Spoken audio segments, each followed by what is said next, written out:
Hi, and welcome back to another episode. Today's going to be a little bit different because I'm going to be sharing my burnout story.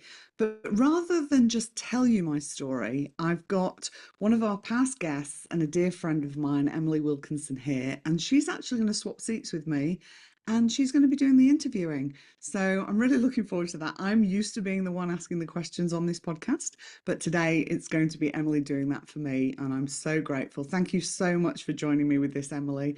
Really appreciate it.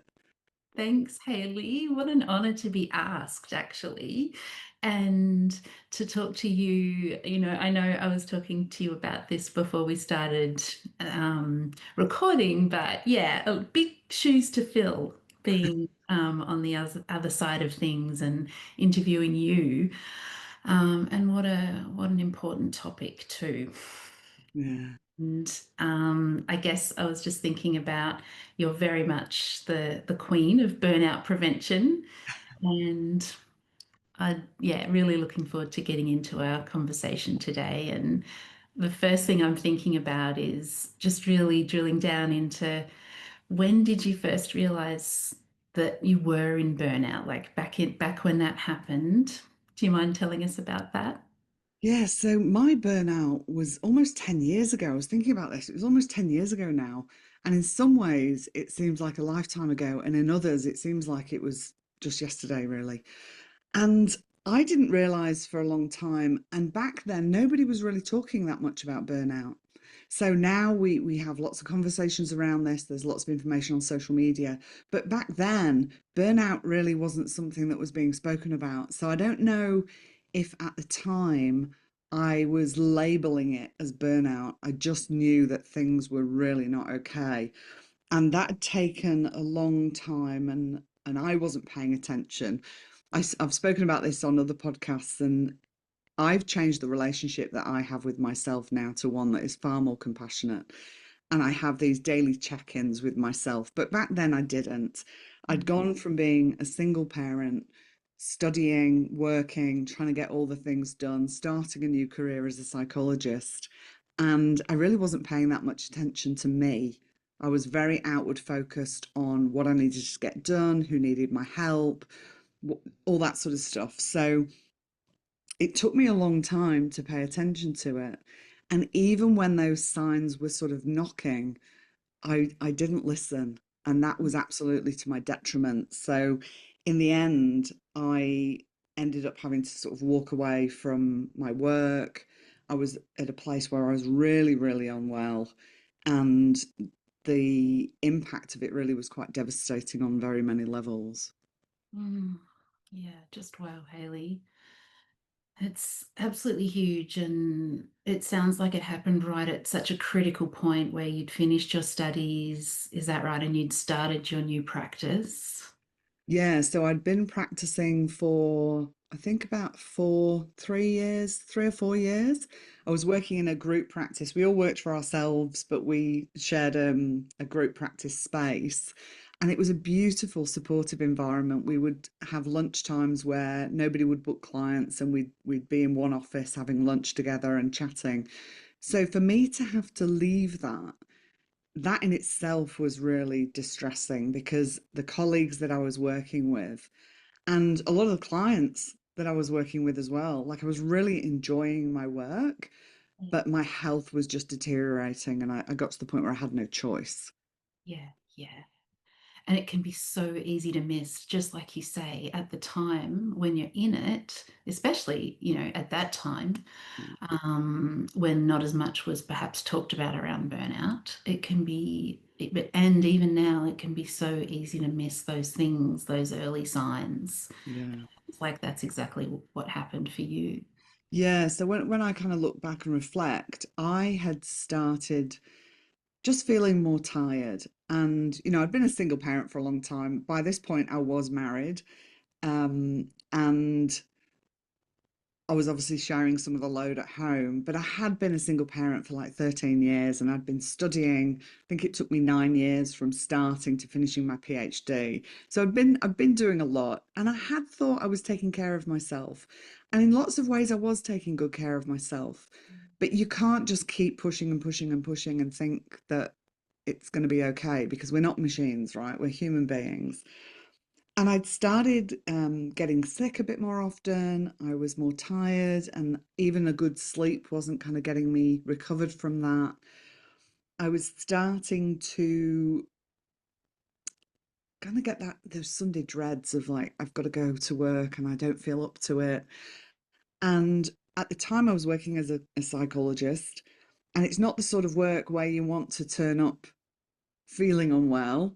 You know, you want to be there feeling like you can be really present for your clients. And there was many days where I didn't feel like I was 100%. And I think what also was happening, the less resilient I was feeling, the more self-doubt and self-criticism was showing up. And I've also seen this in a lot of other people I've worked with, where they are moving towards burnout or they are in burnout and we're working on recovery, is when that resilience starts to drop, the self-critic Mm. has a really nice opportunity to jump in and start telling you how useless you are, and you know that you're not a good enough therapist or you're not good enough at whatever it is you do. And so there became for me this kind of compounding emotional aspect, bringing up lots of fears and worries that other people would judge me. I was certainly judging myself. There was the health aspect. Gosh, I can't even speak. I'm actually recovering from COVID. I'm feeling well, but obviously my brain isn't quite caught up to where I need to be right now. Wow. So there was lots of things. I can remember driving to work. It was about a half-hour drive, and by the time I got to work, my hands would be in pain from holding the steering wheel. I would feel quite exhausted. And I'd Mm. sit in my office and think, oh my gosh, I'm already exhausted and I haven't even started work yet. Yeah. So I'd have this kind of anxiety bubbling around as well. And then it got to the point where I literally had a day where I remember a client had left. During the session, I was feeling really unwell. I was feeling quite sort of like brain foggy, and I can remember thinking to myself, I really need this session to be over, and I really hope the client doesn't recognize that's what's happening for me. So Mm. I had this sense of really wanting to be there for my client, feeling so awful that I just wanted the session to be over. And when they walked out the door and I closed the door behind them, I just burst out crying in my office. Yeah. Like I'd got to the point where I just didn't know what I was going to do. I felt Mm. so unwell. I'd worked so long and so hard to become a psychologist. I'd found this practice where I was working with clients who I really enjoyed working with colleagues who I adored, and it was all just coming crashing down around me. Mm. Wow. Yeah. You speak to that so beautifully in the sense that, like, what a journey you'd actually gone through to get to that point. And then also the other side of that being that that can have such a cumulative effect. You know, you'd done a PhD, you'd been doing that as a single mum, I mean, even going back prior to that, you'd moved to Australia from the UK and like just so many elements, you know, you'd managed to just do so brilliantly. And yet, what you're kind of saying, I think, is, but that was taking its toll over time. Absolutely. Yeah. And I was diagnosed autistic with ADHD, or identified as autistic with ADHD almost 3 years ago now. So at the time, I had no idea either that was neurodivergent. So I was also trying to fit myself into a world and a system that was not built for me. Thankfully, I now know differently, and I do things very differently. But back then, I just kept trying to push through. And I think because I was starting to feel inadequate, that was what I was telling myself. It's like, well, I'm not coping with this. There's something wrong with me. I Mm. was trying to do better. I was Yeah. trying to push through. I was trying to prove somehow that no, I can do this, I can do this. And I wasn't great at asking for help. Now, I've always worked in my adult life. I've had my own psychologist or therapist through my adult life for different things. And So I was okay at having my appointments that I booked, like I paid for that help. That was, I was okay to go Yeah. and do that. But when it came to actually asking for help or speaking up and saying, actually, I'm not okay, I Mm, just wasn't good at that. yeah. Thankfully, I am good at that now because it's been a practice, Yeah. but I wasn't good at that. So Mm, I was trying to, I guess, really stay masked yeah. and let people see that actually I'm okay. I'm okay. Don't worry. It's nothing too bad. My colleagues at the time could see, and I started having conversations there because I had to. Mm, mm, I was kind of forced to, but it was all very much at the point when I had to.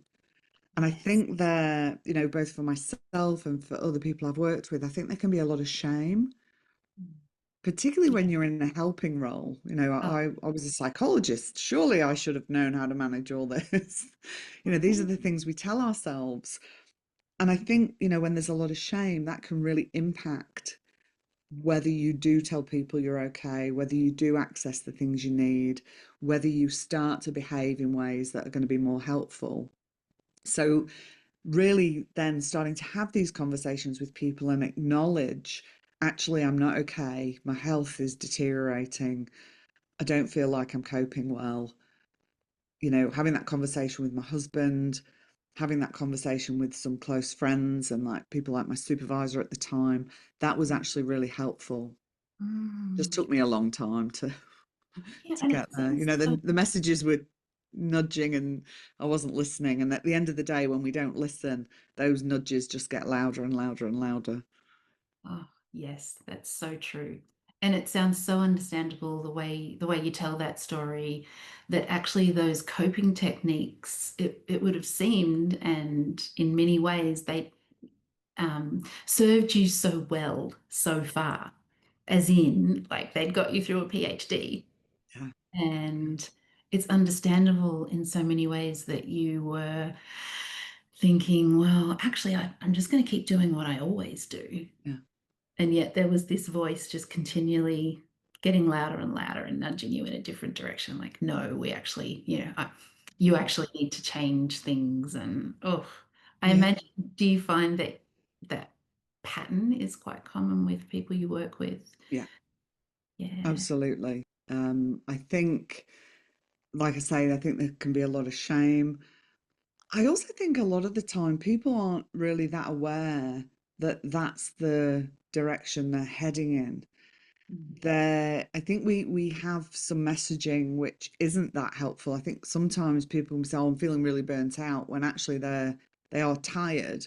And that's not to minimize people being tired, but there's a big difference between being tired and being able to sort of like have a quiet weekend and some early nights, and within a week you're kind of feeling back to yourself and actually being burnt out. mm, And I think because we don't distinguish these conversations enough, mm, people can get caught in, I'm probably just tired and everyone else is coping, so I should be able to cope. mm, And that's when I think we start to push ourselves. And of course, people's own kind of history and experiences in life and the messaging they've had. A lot of people that I've worked with, both previously as a psychologist and also now as a coach, is that messaging of, when you're growing up and you're sort of sitting around, it's like, don't be lazy, don't sit around, go outside and do something. mhm.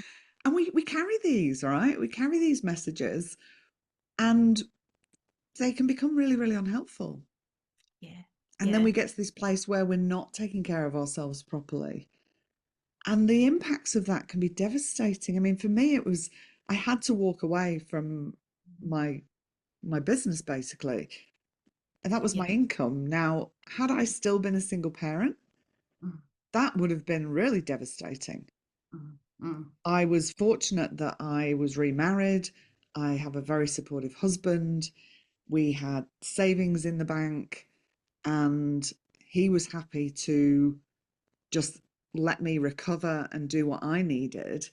Not mm, everybody's in that position either. I recognize my privilege for that. But that was an impact on income for a long time because I built up a practice where I was busy. I ended up starting a home-based business and I started off really small again. And I took my time to build that up because I was really fearful of getting burnt out again. So it was a financial impact. My health was impacted, and I would say even now I still have some impacts from my developed chronic illness. Mm, So I still deal with some of that. I had lots of times where I'd had to cancel on social engagements because I didn't feel up to it or I didn't want to talk to people about what was happening for me. So I had some friendships go by the wayside. mm, My relationship with myself, whilst it's now extremely compassionate, I had had previously a very toxic relationship with myself. It had started to kind of ease off, but then it just ramped up. Like yeah, the toxicity of the relationship and the way I was talking to myself for a period of time was really, really awful. Um, like I say, thankfully I've changed that and done a lot of work on that now. yeah, But there was just impacts on all that stuff, your relationships, your income, your health, the practicalities of what you can and can't get done in your life. So it's a very, very high price to pay. And this is why I'm so passionate about burnout prevention. I talk a little bit about my own story in my debut book. mm, And I certainly talk about burnout in there and how we can change the relationship with ourselves and how we can take care of ourselves in a way that suits us, because I don't want anybody else going through this. The reason we're doing this for season 9, really focusing on burnout prevention, is I I don't want to see other people go through this. It can be absolutely devastating on so many levels, and there are ways of preventing it. I think we have this narrative that it's inevitable. Burnout's just something that happens. I heard on a podcast, can't remember what the podcast is, and I wouldn't mention them anyway, but mm, and they said, you know, burnout's inevitable. Better you get it sooner than later. And I was in the car. I was with my husband at the time, and I was just ranting. I can't believe mm. they just said that. I can't believe it's not inevitable. But it's so telling that that is what they said. I think it can be seen as this badge of honor.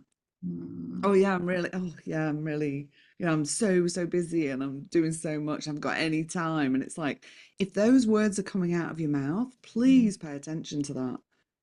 Right. And like I think that comes through so strongly in your work, and I absolutely cannot wait to read your book, by the way, um, because I'd love to know even more about it. But what comes through so strongly in your work is that deep passion for helping other people not experience those real depths of burnout and just how destructive that can be, and that we really underestimate what that means. And Yeah, it through so strongly. yeah. And this isn't some like magic elixir that, read my book or work with me or listen to my podcast and you're never going to feel tired again in your life or something. This is realistic. I mean, we are going to have times where we have to push harder than we might like to. We are going to have times where we're perhaps holding more of the load at home than we normally would. We are going to have times where we've got seasons in our life that are more difficult. That is part of being human. That is realistic. Yeah. But it's what we do with that and how we treat ourselves during those times that becomes really important. I was talking to my husband just this morning before jumping on with you, and I was talking about a concept that I like to call front loading self care. And when we know that we've got something major coming up or something bigger than normal, or particularly busy time, is that we can do extra to take care of ourselves. So we have this kind of front loading of self care. We have whatever the event is, and we're taking care of ourselves during that as well. And then we have like the recovery self care as well. Yes. Um, Which is actually so quite a radical approach to self-care, isn't it? To get ahead of it and to get in front of things that might impact us quite strongly. And you have to know yeah, yourself quite well to be able to identify those moments. absolutely. That's my kind of aim with the book, is to take people through this process of getting to know themselves, understanding what is helpful for them, understanding what it is that they want and what they want life to look like, and then some of these things that we can do to be able to take care of ourselves and honor our well-being in everything that we do. Mm, We yeah, don't have to set ourselves and our well-being aside when we're doing other things. It needs to be part of it. right. Yeah, yeah. And it sounds like your book really guides the reader through that. Yeah. Yes, I can't wait. So, just going back, Hayley, to your burnout experience and how that was, I guess, how long do you feel like, from memory, how long were you in that period of burnout? And I guess, what did you do to recover? Wow, yeah. So, I say it's nearly 10 years ago, so, and we know memory's pretty rubbish, so but it was a significant amount of time. Like I stepped away from my practice. I started something up very minor, um, in terms of working, but that wasn't immediate. Look, I'd say there was at least 12 months of really kind of bringing my health back, probably longer. Um, I was able to start working again within that time. So it wasn't like I stopped everything, but I really had to make the very difficult decision, like I say, to leave the practice that I was at. So I stepped away from work and said, okay, I need to dismantle everything, basically, and start rebuilding my life in a way that I think is going to work better. And that was something for me that did take some experimentation. And I kind of gave myself permission to try something, see if it worked for me, and if it didn't, not keep doing it. And that led me to kind of evolving my business as well, because I had primarily had a very high clinical load and then was also doing some supervision and training of other psychologists. Only minor stuff with the training. After the burnout, I kind of balanced my caseload a little bit more. So I wasn't seeing predominantly clinical clients. I was seeing clinical clients, but I was also doing a lot more supervision. And that was just that one step removed that just made it that little bit easier. And then as my health improved and I started to do this sort of work with myself, I was really fortunate prior to my burnout that I'd started to learn about compassion focused therapy. And that's very much a therapy that you embody. So you get the benefit for yourself, and you're then able to more effectively use it with your clients. And Mm, I was very fortunate to be trained and mentored and develop a beautiful friendship with Professor Paul Gilbert, who's the founder of Compassion Focused Therapy. And there was an opportunity to do some training and introduction to CFT in Singapore. And I'd reached out to Paul to see if he was available and wanted to do it. And he was actually training somewhere else. And he said to me, I think you should do it. And I totally freaked out and said, well, that's ridiculous, Paul. I'm not ready to do that at all. And I think his words were, you'll never be ready. It's a bit like having a baby. You've just got to do it. wise words. Yeah, so I did, and I went over to Singapore. So I'd gone from like not being able to get off the couch, or if I tried to put a load in the washing machine, I was absolutely exhausted, to kind of getting my health back on track, changing how I was doing things in my business, and then going over to Singapore to do training. I was invited to New York to present. It was a little bit mind blowing. Like I remember walking through Central Park and thinking, how is this my life all of a sudden? Like I felt like everything was ruined, and now I've got these opportunities. So compassion focused therapy and really understanding how we operate as a human. Paul will call it the science of being human. And I think he's spot on. Understanding how I operate in the world as a human. Also, in more recent times, understanding how I operate in the world as a neurodivergent woman, learning how to change that relationship with myself and really notice that self critic and realize that that's a response from my threat system that I need to address, and developing a compassionate self. That for me, I think of everything I look back on, that fundamentally for me is what changed my life. It changed the way I treat myself. It changed the way I make choices. Um, it changed the way I took care of my health. So there was lots of things, asking for help from others became a big one for me. Knowing that I don't actually have to do everything by myself, even though that's been messaging I've had through my life and the story I've told myself through my life. So really sort of looking at what have been my beliefs and how they impacted me. So there was a lot of internal work and Mm. then there was a lot of external change. Yeah. Yeah. What needs to be done differently, what isn't serving me, what's actually going to be harmful for me. Mm. And then getting into this practice of doing this daily check-in with myself, but also these regular check-ins with like my 80-year-old self, because Mm. she's really wise. It's like, what do you need for me to be doing today? What kind of things does she say? Oh my gosh.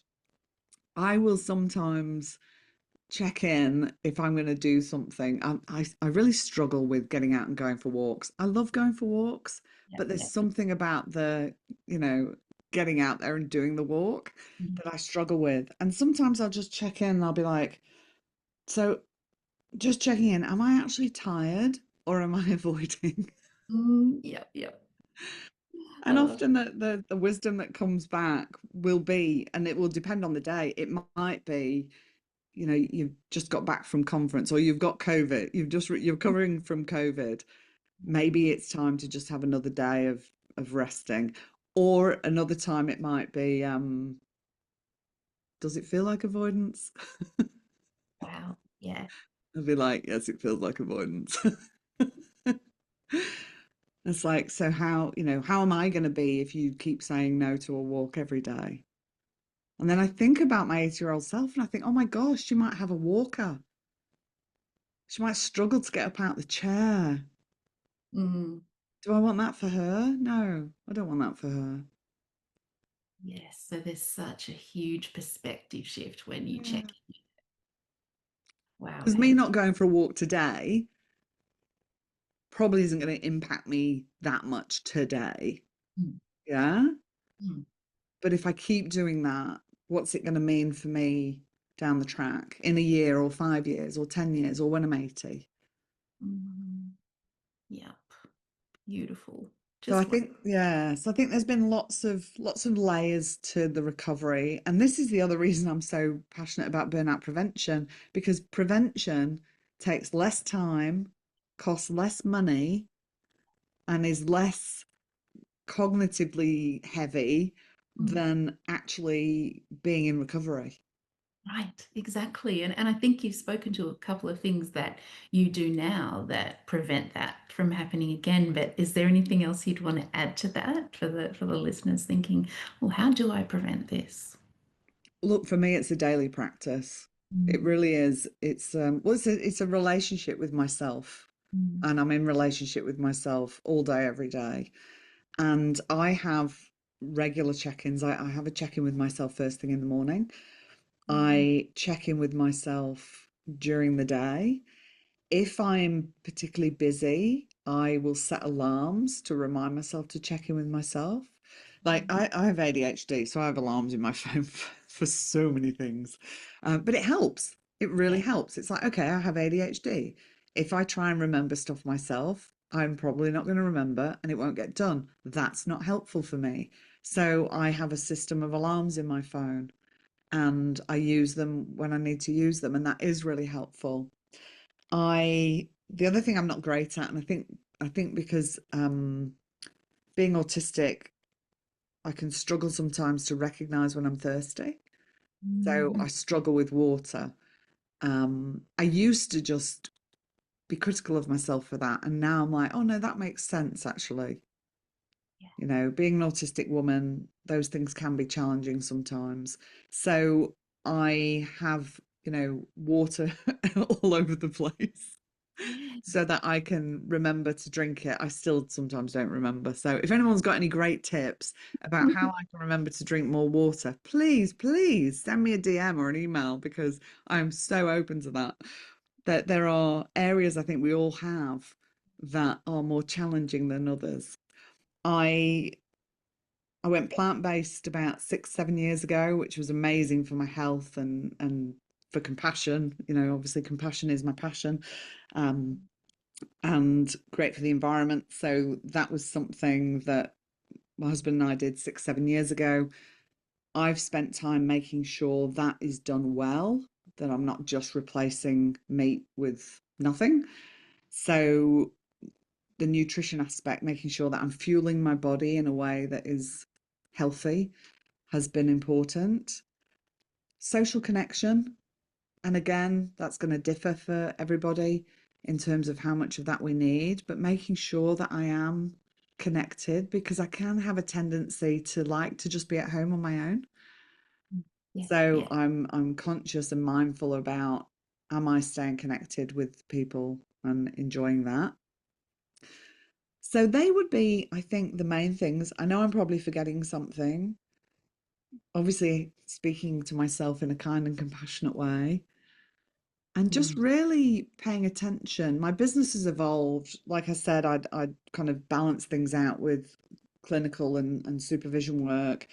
And then I'd started having people ask me about how can they set up their business so that they're not going to burn out. And I started doing business coaching probably about 5 years ago. And I was really enjoying that. So again, I started to tweak what I was doing. I was doing more training of other people. I was doing some speaking events. And then over time, I just kept minimizing the psychology side of things. And then last November, I actually gave up my psychology registration, which was a huge decision. I had some very long-term clients that I'd been working with. That was really hard to say goodbye to them. And I knew it was the right decision for me. And I focused in on my business coaching and training and speaking. And obviously, I've done a podcast for a number of years. So it's really keeping an eye on, what am I doing in my life? Does it suit me? We change and evolve, and it's okay for the things we're doing to change and evolve, and the relationships that we have in our life to change and evolve as well. So I think it's really just staying connected to myself and being mindful of what I am and what I'm not doing, and is it helpful for me? right. Yeah. And how fundamental that is. And just to add to that too, Hayley, something that I've really noticed when we've spent time together is that you totally walk the talk. I Oh, think. thank you. Mm. As psychologists, with your psychologist background, as psychologists, we can be very guilty of, you know, advising our clients to do certain things and then not necessarily following through in the same way for ourselves.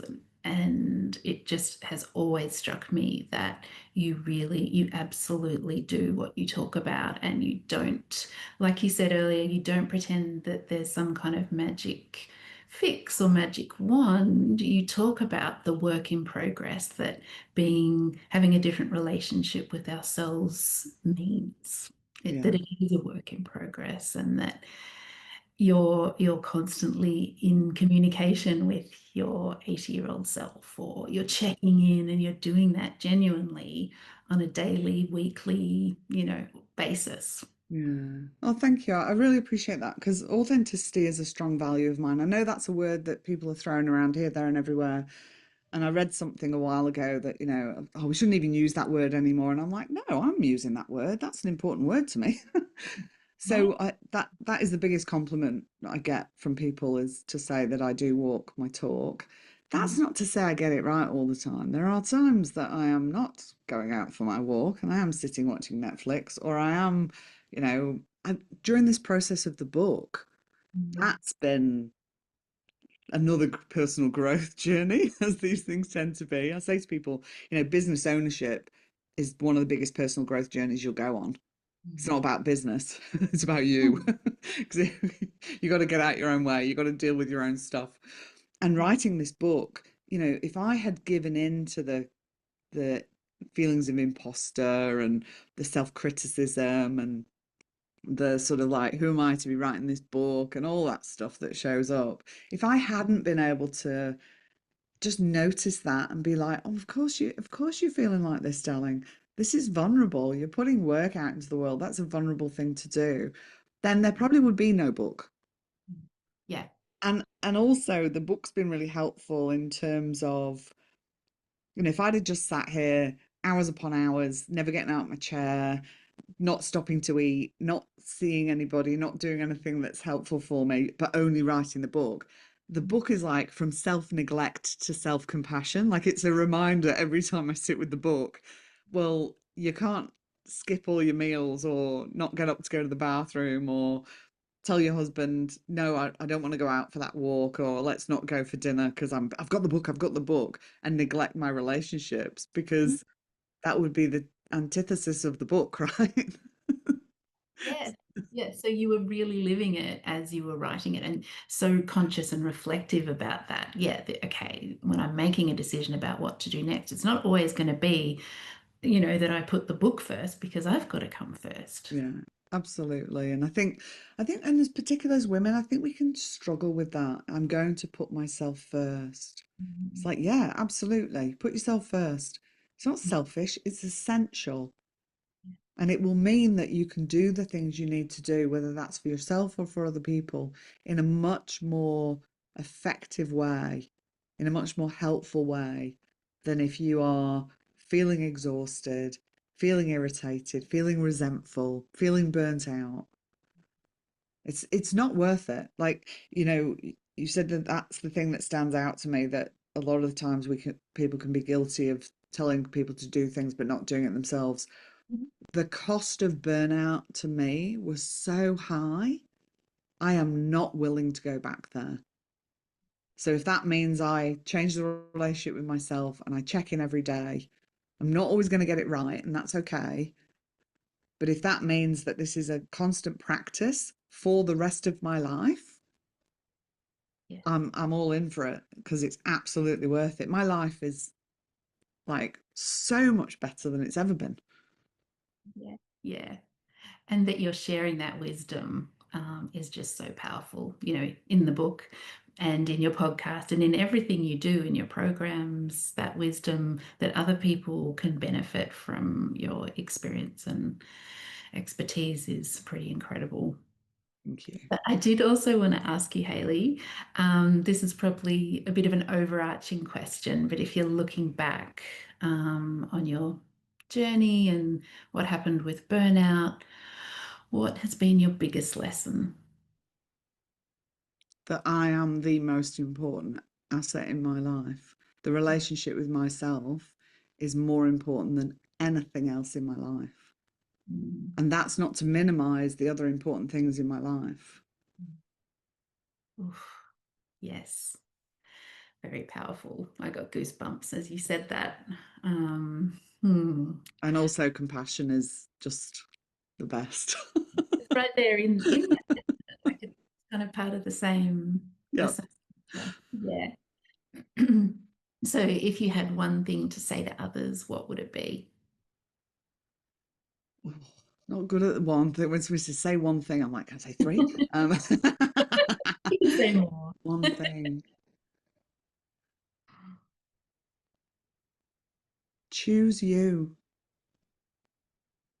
Yeah. Please choose you and take care of yourself in the way that you would take care of somebody you deeply care about. Mm, yeah. Yeah. Would you say that's something like, is that a big part of your book? Because obviously I haven't read it yet. No one has, not many people. Me and my But publisher and my editor. exactly, that kind of teaching people how to do that or, Yeah. mm, yeah, Yeah, wow. it takes you on a bit of a journey of understanding what it means to be human and then understanding that on a more nuanced level of understanding yourself as a human, um, Mm, thinking about what you want, what you've perhaps been putting aside, and learning how to do things differently so that you can create the life that is going to allow you to thrive. There's lots of meditations through the book, which I think is going to be really lovely. So it's very much a book that will explain some concepts, but not in a kind of like, oh, yawn way. Um, but take you through this experiential practice. And I really do believe that by the time somebody gets to the end of the book, they will have had change in some form. Yes. Wow. Uh, Can't say that about many books. So, oof. Now, this feels like a little strange asking you the question that I've heard you ask so many of your guests, but I also really love this question. So, lucky me getting to ask it. Um, Let me ask you, if you could meet your 80-year-old self today, what do you think she'd say to you? oh wow. Well, it makes me a bit emotional. I think she would say, "Thank you for taking care of me and for creating a beautiful life. Well done." And I think she'd tell me that she's proud of me. Mm, yes, and Mm. so she should be. Just Such an wow. emotional question, that one, isn't it? I Yeah, always love asking that one of my guests. such a lovely question. Yeah. Oh my goodness, Hayley, thank you so much for being so vulnerable and sharing so much of your wisdom with us. And yeah, just feel really grateful to have been able to have this conversation with you. Thank you so much, Emily, and thank you for being such a fantastic interviewer.